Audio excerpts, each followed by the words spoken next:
It was midnight in New York City. Snow was falling, silent but cruel. In the alley between two forgotten buildings, a man curled up inside an industrial dumpster, fighting to survive. His name was George, and for 2 long years, that metal box was the only thing standing between him and death.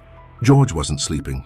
He was enduring, with his eyes fixed on the cracked open lid. Watching the stars that seemed to mock him, he made a silent promise. One day I'll get out of here. One day I'll build something the whole world will respect. But on that night, he was just another invisible dot on the map. Just another number. Just another leftover. But you're about to discover how a man who reeked of garbage became the owner of a company now valued at over $10 million.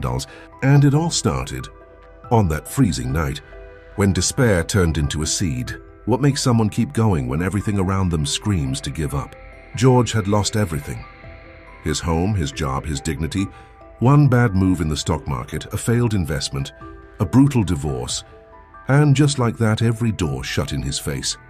He tried to sleep among trash bags, hiding from rats and dangerous people. He ate leftover pizza from torn boxes. He went days without speaking to a single soul. But the worst part? No one ever looked him in the eye. It was like he had vanished. One night, a security guard shoved him with a baton, just because he was trying to use the Wi-Fi outside a closed cafe. Another night, a child pointed and asked his mom, "Why does that man live in the trash?" And the mom pulled the kid away like George was some kind of disease. He cried silently, not because he was hungry, but because of the shame, because of what he'd become. A body among black bags. You don't know what loneliness is until not even your name is remembered. But right there between garbage and oblivion, something inside him started to wake up. One morning, George found an old phone tossed beside the dumpster. The screen was cracked, but it still turned on. It took him days to find a broken charger. When he finally plugged it in, the first thing he opened was the Notes app, and he started writing. Ideas, plans, snippets of code he remembered from college. Yes, George had studied programming, but the world didn't care about that. Until one day, while he was quietly typing using the Wi-Fi from a fast food joint, a woman noticed him. She asked, "Are you a programmer?" George hesitated, then replied, "I used to be." She handed him a card. She was a director at a shelter with a reintegration program for homeless people with tech skills. That night, George didn't sleep. For the first time in 2 years, he had a name, a number, and an invitation. Was the world finally cracking open for him? Or was it just another cruel illusion? George joined the program scared. He felt weak, broken, but something inside him burned. He started studying like a madman, stayed up late building small projects, created an app for real-time shelter locations, then a digital registration system for nonprofits. He began selling simple solutions to NGOs for symbolic prices. But he didn't want charity. He wanted respect. Slowly, word of mouth spread. An anonymous investor, moved by his story, gave him a new laptop and a month of lodging. He went to startup fairs, even without an invitation. He pitched with humility but determination. Every no made him try harder. Every rejection became a lesson. A failed code. He rewrote it. A weak pitch.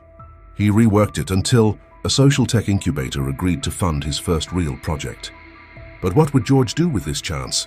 Deliver something ordinary or build something that would change his life forever? George launched his startup, Reboot, a complete social reintegration system powered by artificial intelligence.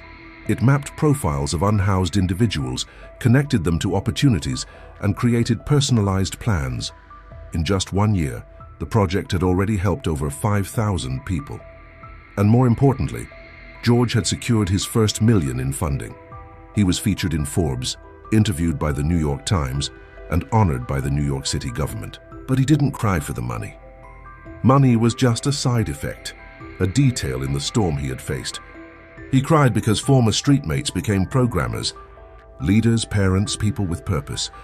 He cried remembering nights when he split a piece of stale bread with strangers who had generous souls, who shared silence, cold, and hunger with him. He cried because the story he once wanted to hide was now a symbol of triumph. It was painted on murals, told in keynote speeches, admired by kids who never had to sleep on a frozen sidewalk. He cried because when he looked in the mirror, he no longer saw trash, dirt, or failure. He saw a man A man who didn't just survive, but rebuilt himself from scratch. Brick by brick, choice by choice, pain by pain. Sometimes life knocks you down. But maybe, just maybe, the ground is the only place where you can plant roots, steady your feet, and finally figure out who you are. Because it's there at rock bottom, when the light feels furthest away, that some souls learn how to shine. And when that man finally had it all, money, respect, freedom, peace, one haunting question echoed in his mind. What does a man do when he finally has everything? George didn't stop. He created an investment fund exclusively for startups, founded by former homeless individuals, with a bold mission: turn pain into innovation. Every dollar invested sent a message to the system. Talent doesn't have a zip code. He opened digital training centers in neighborhoods forgotten by progress, offering free courses in coding, digital marketing, and entrepreneurship. These hubs became lighthouses in the dark, connecting young people with no future to a whole new world of possibilities. He hired dozens of people who, like him, were once invisible in the crowd, living on the fringes, without even a name in any record. He transformed stories of abandonment into resumes that opened doors. One of his programs, Code to Rise, has already been adopted in 3 countries and replicated in dozens of vulnerable communities worldwide with incredible results. But perhaps the most powerful image is that he still returns to the very alley he once called home. But now not for shelter. He comes back with coats in his arms, hot meals in hand, and eyes that have survived a silent war. Today, Reboot Tech is worth over $10 million, with investors from all over the world trying to understand his model.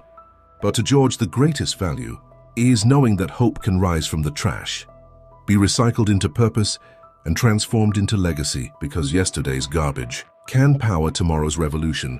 And when people ask him what the secret is, he replies, "It wasn't faith. It wasn't luck. It was a decision.